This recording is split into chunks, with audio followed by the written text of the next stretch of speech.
good morning. Good morning. Considering the trade that the two countries have, it's pretty significant. I mean, we are the most important in Africa, aren't we? Yeah, we are. So Germany is our second largest single trading partner, apart from China. But that looks a bit democratic at the moment. We're not sure how that's going to unfold. And South Africa is Germany's most important trading partner on the African continent. That's significant. So there are statistics which we can quote, 200 billion two-way traffic with trade and so on.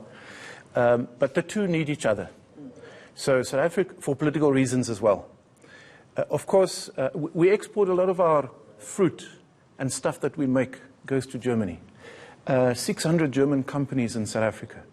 So what she did by coming here is to say to the ruling party and the president and maybe the citizens of the country, we have a big presence here. We employ 100,000 people or more with families. We want more policy certainty, and we want to understand where you're going as a country before we continue to deepen this relationship. Now, you have to wake up and take note of such a very important visit, and it's not easily achieved. There's a sweetener to this. Both Germany and South Africa serves on the Security Council of the United Nations as non-permanent members. So our terms overlap. And very soon, South Africa will chair the AU and Germany will chair the EU, which means there is potential for further cooperation. You talk about how politically it'll benefit both of them and how much they need each other. In what way?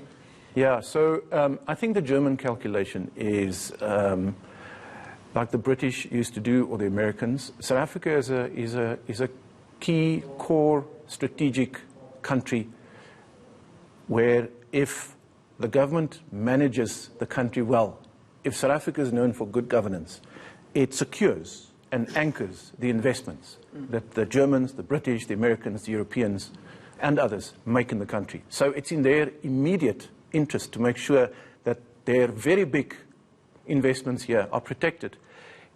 They make the calculation. I think she came here to say, her message is, if you're going to expropriate land without compensation and we don't understand the legal processes, we're out of here. Are we going to build another plant, to build another BMW 3 Series, whatever? We're out of here, or we will reconsider, or we'll relocate. We'll go to Botswana. Yeah. So this is a serious message. And so I think that this puts enormous pressure on President Ramaphosa 2 weeks before the State of the Nation address to get these things in order, because not only do we listen to the nation, the big speech, foreign investors and the international community also listens. And the big question is, how stable will South Africa be for the next 10 years? I mean, you wonder what Germany sees. I mean, if you look back to Davos and the comments there about South Africa, I mean, nobody's taking us seriously. You know, we were going to clean up, big change, all that kind of stuff. We didn't do it. I mean, I know that Germany is pretty anchored here, so they need to see some sort of results, but... They do.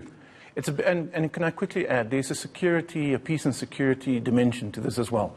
Germany needs South Africa as a partner strategically to fight all sorts of troubles on the continent, because the German fear, the European fear is, as countries collapse or become more difficult to govern or ungovernable in Africa, people move. They come to us or they go across the Mediterranean into Europe.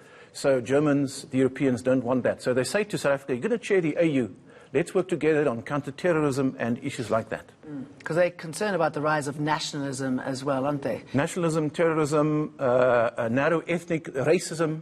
Well, they shouldn't look to us for that. I mean, we're not doing a good job when it comes to xenophobia. Well, her own coalition government, Merkel's own, in one of their provinces or states, just made a political deal with a far-right party. And, you know, I think behind the doors, there's a lot that Germans and South Africans can talk about how to turn your country into democracy and how to protect minority rights and how to make sure that the rule of law is maintained. Interesting that, I mean, they're both going to the United Nations Security Council, and one of the conversations on the table yesterday was about Libya and, I mean, the drama that we're seeing unfolding there. It's another proxy battleground for so many other countries. I mean, what could South Africa and Germany contribute? Yeah, Jane, let me say that despite all the happy family story that we're busy talking about, there are also differences of approach and opinion. Germany is a European powerhouse. South Africa is an African powerhouse. We have our own national and security interests to advance and protect. The Germans have a different list when it comes to security threats. They worry about Ukraine, Russia, immigration, whether there be more Brexits, the integration project, and so on and so forth. They have their own issues.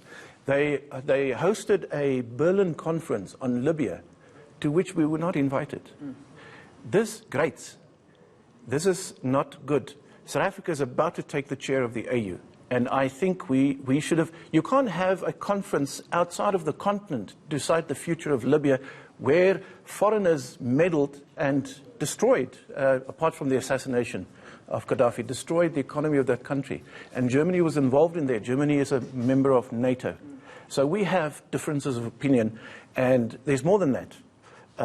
How do you reform the Security Council of the United Nations so that there's a more prominent African voice? Germany is keen to have a seat there, a permanent seat. So are we. So is Nigeria. So there's a bit of a battle going on behind the scenes of how to exercise... Considering the refugees going through, you'd think that all the players should be involved. That's true. So there's a bright light. When Germany chairs the EU, when South Africa chairs the AU, I think, and Merkel said, let's have a big Indaba and talk about all this stuff. And Germans are keen to talk, but they are also firm. Let's have that Indaba on African soil, not in Europe. I hope they're listening, and she must do it quickly because she's not going to be standing again. Thank you very much for coming in.